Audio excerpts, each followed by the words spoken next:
देश में जब कांग्रेस की सरकार थी तो कभी खराब अर्थव्यवस्था की वजह से सोना बेच दिया गया तो कभी उसे गिरवी रख दिया गया, लेकिन बीजेपी की सरकार बनने के बाद ये तस्वीर पूरी तरह से बदल गई। देश अब न तो सोना बेचता है और न ही गिरवी रखता है, बल्कि वो सोना खरीद रहा है और विदेश में रखे अपने सोने को वापस ला रहा है।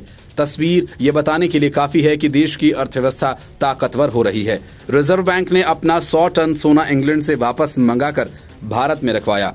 अब ये सोना इंग्लैंड की जगह भारत में रखा है। आने वाले कुछ दिनों में और भी सोना भारत वापस आने वाला है और ये सोना आरबीआई के पास रखा गया है।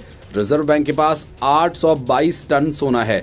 इसमें से 100.3 टन सोना भारत में रखा है, जबकि 413 टन के आसपास विदेशों में रखा हुआ है। इसके अलावा 308 टन सोना भारत में नोट जारी करने के लिए रखा गया है। रिजर्व बैंक ने बीते कुछ सालों में विदेशों में सोने के बढ़ते भारतीय स्टॉक के चलते अपने देश वापस लाने का निर्णय लिया।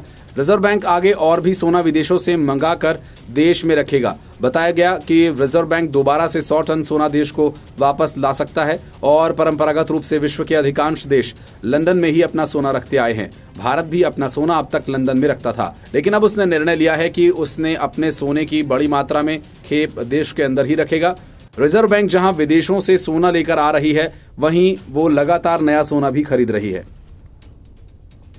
रिजर्व बैंक ने वित्त वर्ष 2022-23 में 34 टन, 2023-24 में 27 टन सोना खरीदा है। भारत का लगातार सोना खरीदना ये दिखाता है कि उसकी अर्थव्यवस्था मजबूत है और वो अपने वित्तीय सुरक्षा प्रबंधन को मजबूत कर रहा है। रिजर्व बैंक विश्व के उन चुनिंदा बैंक्स में से एक है जो सोना खरीद रहे हैं। भारत का ये सोना वापस देश में लाने के लिए रिजर्व बैंक को विशेष इंतजाम भी करने पड़े। रिजर्व बैंक ने इसके लिए विशेष विमान की व्यवस्था की थी। इसके अलावा इस पर केंद्र सरकार ने कस्टम ड्यूटी भी माफ कर दी थी। हालांकि रिजर्व बैंक को इस सोने को देश में लाने के बाद जीएसटी देनी पड़ी।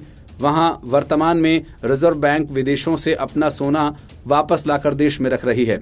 वहीं लगभग 3 दशक पहले ही कांग्रेस तीसरे मोर्चे की सरकारों ने भारत का सोना गिरवी रख दिया था। 1991 में अर्थव्यवस्था के कुप्रबंधन की वजह से उपजे आर्थिक संकट के कारण भारत को अपना सोना विदेशों में भेजकर गिरवी रखना पड़ा था। जुलाई 1991 में कांग्रेस की नरसिंह राव वाली सरकार ने डॉलर जुटाने के लिए सोना विदेशी बैंकों के पास गिरवी रखा था। जुलाई 1991 में नरसिंह राव सरकार ने 46 टन सोना इंग्लैंड की बैंक ऑफ इंग्लैंड और बैंक ऑफ जापान के पास गिरवी रखा था ताकि 400 मिलियन डॉलर जुटाए जा सकें। मई 1991 में भारत ने स्विट्जरलैंड की यूएसबी बैंक को सोना बेचा था। इसके जरिए सरकार ने 200 मिलियन डॉलर जुटाए। बताया गया कि ये वो सोना था जो कि तस्करों से पकड़ा गया था और देश के बैंक के पास जमा था। इस दौरान 20 टन सोना बेचा गया था। Bureau report, news of India.